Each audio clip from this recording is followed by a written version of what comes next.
Sin pat ngapriang sobha pi baro iperlok bi jangai dolong ino support Kristen berba yo ne channel jengi.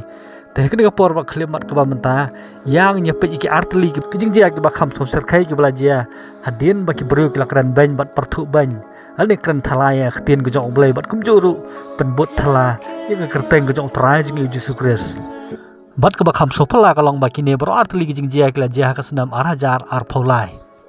Kebaning kong kejeng bom duk jong kedeng yang kawai ke yang mana kebaning kong duk jong kabalang Congregational Church of Spencer jong keri Amerika kene kelajia haka arterik jong penajun jong senam arah jar arpulai haka bau ne uai ni ke pastor jong kene kabalang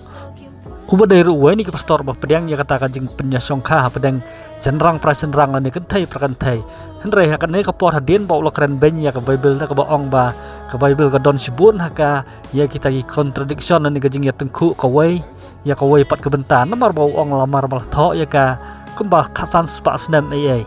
kene kajing keren kejong u kolong kum kata kajing keren ben ni kajing keren po ya kajing long khut be kajing long kentang ka tin ke khut kejong u blai ke balong ke Bible tu mentang ya sngap kumno ni ubreu keren persya ya ke Bible ke balong ke tin ke khut kejong u blai. Description of gender or personality or role. You know, why are all those contradictions in the Bible? Well, because it was written down by people over a period of about 1,500 years. So, given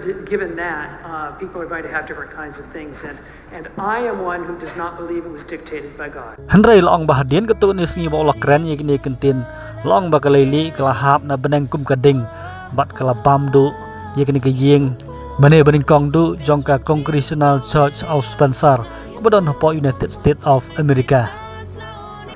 Commissioners in Spencer just devastated after they were forced to watch their historic church burn and then collapse into ashes. Investigators believe the fire started in the steeple after it was struck by lightning.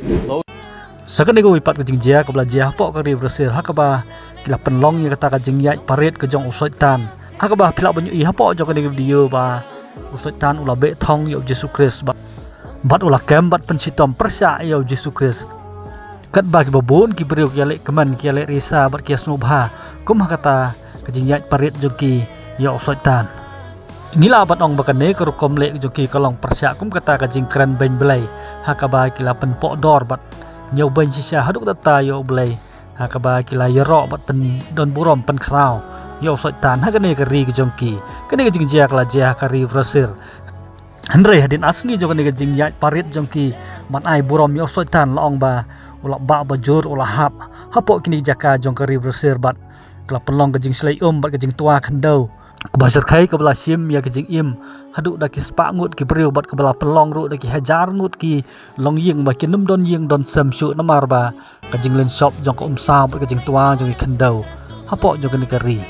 on nyimla bantip la kane gede ke jingjia ke bala sujar kat la ne gede ke jing seneng ke bau belai ulah seneng persya igi breu ke bala penjak burom ke bala keren banya kerteng ke ba im ke don bor ke ba khut ke jong u te nam ta kan ke por ngan put no syang ne kin se beteng pat ha ka we video kublai sibon ni pi baro. Catastrophic rainfall slamming southeast Brazil, now killing at least 46 people. Entire roads washed away in the downpours. Nearly 800 people are left homeless, and at least 1,700 are now displaced. Officials expecting the death toll to continue rising, with more than 3 dozen people still unaccounted for.